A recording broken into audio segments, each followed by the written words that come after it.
ফেব্রুয়ারিতে ত্রয়োদশ জাতীয় সংসদ নির্বাচন। সারা দেশ প্রস্তুত হচ্ছে একটি অবাধ, সুষ্ঠু এবং গ্রহণযোগ্য নির্বাচনের জন্য। কি ভাবছেন সাধারণ মানুষ থেকে শুরু করে আগামী জনপ্রতিনিধিরা? সে কথা জানাতে ডিবিসি নিউজের ইলেকশন এক্সপ্রেস ছুটে যাচ্ছে সব সংসদীয় আসনে। এখন রয়েছে সংসদীয় আসন ৭৬, কুষ্টিয়া ২। সিএসআরএফ ডিবিসি ইলেকশন এক্সপ্রেসে আজ আমরা রয়েছি কুষ্টিয়া ২ এবং সংসদীয় আসন ৭৬-এ। আজ আমরা সারাদিনই ছিলাম সংসদীয় আসন ১ এবং সংসদীয় আসন ২। আমাদের সঙ্গে আজ যুক্ত আছেন কাজী জাফর এর জাতীয় পার্টি এবং আমাদের সঙ্গে আছেন এই পার্টির মহাসচিব আহসান হাবিব লিঙ্কন। আপনাকে স্বাগত জানাচ্ছি আমাদের ডিবিসি ইলেকশন এক্সপ্রেসে। আমরা জানি আপনারা বিগত সময়ে বিএনপির সঙ্গে যুগপৎ আন্দোলনে অংশগ্রহণ করেছেন। আপনি এই আসনের মনোনয়ন প্রত্যাশী এবং সাবেক সংসদ সদস্য ছিলেন বিএনপি থেকে। যদি বলি এবার আসলে বিএনপি থেকে আপনি নমিনেশন চাচ্ছেন, কতটা আশাবাদী তারা আপনাকে নমিনেশন দেওয়ার বিষয়ে? বিসমিল্লাহির রহমানির রহিম। আসসালামু আলাইকুম। ডিবিসির অগণিত দেশে বিদেশের সমস্ত দর্শক শ্রোতাবৃন্দ, আসসালামু আলাইকুম। আমি মনোনয়ন প্রত্যাশী এই জন্য যে আমরা বিএনপির সাথে যে ৩২টা রাজনৈতিক দল, ছোট ছোট দল আমরা আছি, ওই দলগুলোর সাথে জাতীয় পার্টির একটা মৌলিক পার্থক্য আছে। জাতীয় পার্টি এর সাথে নেতৃত্বে জাতীয় পার্টি মূলত বিরোধী দলের আসনে বসলেও তারা সরকারেও অংশগ্রহণ ছিল, সেখানে অনেক সুযোগ সুবিধা ছিল, মন্ত্রিত্ব ছিল, ব্যবসা বাণিজ্য, মানে অগণিত সুযোগ সুবিধা আপনারা জানেন যে তারা পেয়েছে। আমরা সেই সুযোগ সুবিধা পরিত্যাগ করে, লোভ মোহ আমরা পরিত্যাগ করে, অনেক ভয় ভীতিকে উপেক্ষা করে আমরা কাজী জাফর আহমেদের, সাবেক প্রধানমন্ত্রী কাজী জাফর আহমেদের নেতৃত্বে দেশমাতা খালেদা জিয়ার আহ্বানে সাড়া দিয়ে আমরা বিএনপির সাথে একীভূত হই। দেশমাতা বেগম খালেদা জিয়া আমাদের নেতা কাজী জাফর আহমদকে ডেকে তিনি বলেন যে, তৎকালীন প্রধানমন্ত্রী শেখ হাসিনাকে ইঙ্গিত করে বলেন যে জাতীয় পার্টিকে আজকে বিএনপির বিকল্প হিসেবে বিরোধী দলের আসনে বসানো হয়েছে, সেই জন্য আমাকে জাতীয় পার্টি লাগবে। জাতীয় পার্টি আমার সাথে আছে একটা অংশ, সেটা আমার প্রয়োজন। তা আপনিও তো প্রধানমন্ত্রী ছিলেন, দেখেন আমার একটা ছেলেকে, তার ওই অ্যাজমার একটু সমস্যা ছিল, আরাফাত রহমান কোকর, তার নাকের মধ্যে পাইপ দিয়ে তার ফুসফুস ফুটো করে দিয়ে তাকে হত্যা করা হয়েছে। বড় ছেলে দেশনায়ক তারেক রহমানকে।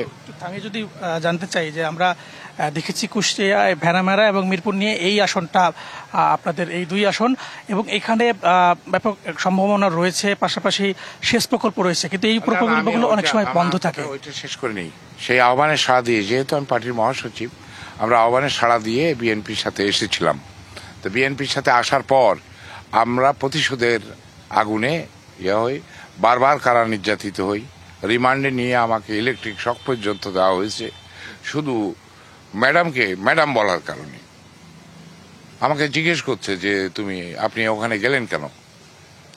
বিএনপির প্রচার সম্পাদক, সহপ্রচার সম্পাদক শামীমুর রহমান শামীম, কৃষিবিদ শামীমুর রহমান শামীমের ফোন পেয়ে আমি তার অফিসে গিয়েছি। তো আমাকে জিজ্ঞেস করা হচ্ছে যে আপনি ওখানে কেন গেলেন, বিএনপির নেতা তার অফিসে কেন গেলেন? তাই আমি বললাম, দেখেন শামীমুর রহমান শামীম হচ্ছে ম্যাডামের অফিসের প্রচার সম্পাদকের দায়িত্ব আছে। এই বেগম খালেদা জিয়াকে ম্যাডাম বলার অপরাধে আমাকে ইলেকট্রিক শক দেওয়া হয়েছে। এই আসনের কথা বলবেন যে আপনি আপনার আসনটিতে আপনার পরিকল্পনা কি, যদি আপনি নমিনেশন পান, যেহেতু এখানে বিএনপির হ্যাভিওয়েট ক্যান্ডিডেট রয়েছে, পাশাপাশি আমরা জানি আসনটাতে জামাতও স্ট্রং, আপনি আলাদাভাবে কি করতে চান? আপনি তো এসেই বুঝতে পারছেন, আমি জাতীয় পার্টি কাজী জাফর হলেও এই এলাকায় আমার বিপুল জনপ্রিয়তা আছে, আমার নিজস্ব ভোট আছে। বিএনপির ভোট আছে এখানে ৬৫,০০০-এর মতো। আমি যদি এই ভোটটা বিএনপির সাথে যোগ করতে পারি তাহলেই জিতবে। ৯১ থেকে ২০০৮ সাল পর্যন্ত পর্যালোচনা করলে দেখা যায় যে এখানে ভোট আছে বিএনপির ৬৫,০০০-এর মতো। ২০০৮ সালের নির্বাচনে অধ্যাপক শহীদুল ইসলাম বিএনপির প্রার্থী ছিলেন, তিনি ১,৫০,০০০ ভোট পেয়েছিলেন। তার আগের বার ভোট পেয়েছিলেন ১,৫০,০০০, তার আগের বার ভোট পেয়েছিলেন ৬৪,০০০, তখন জামাত আলাদা ছিল। তাহলে এই হিসেবে তাহলে আমার ভোটটা যদি এখানে যোগ হয়ে যায় তাহলে যে গণজোয়ার সৃষ্টি হবে, তাহলেই আমাদের প্রার্থী এখানে জয়লাভ করবে, যেহেতু জামাত এখান থেকে আলাদা প্রার্থী হচ্ছে। সুতরাং আমাদেরকে লাগবে এখানে বিএনপিকে জয়লাভ করতে। এবং বলছিলেন যে কৃষকদের জন্য আপনার আলাদা পরিকল্পনা আছে কাজ করার জন্য? না, কৃষকদের জন্য আমাদের পরিকল্পনা আছে। দেখেন, আমি যখন সংসদ সদস্য ছিলাম তখন আমাদের 11টা ইউনিয়ন ডুবে যেত এই গঙ্গা কপোতাক্ষ সেচ প্রকল্পের যে মেইন ক্যানাল আছে, এই ক্যানাল করাটার কারণে আমাদের একটা নদী হিসনা নদীর উপর দিয়ে এই ক্যানালটা গিয়েছে, যার ফলে হতো কি ওই হিসনা নদী বন্ধ হয়ে যাওয়ার কারণে ওই বর্ষার সময় 11টা ইউনিয়ন ডুবে যেত।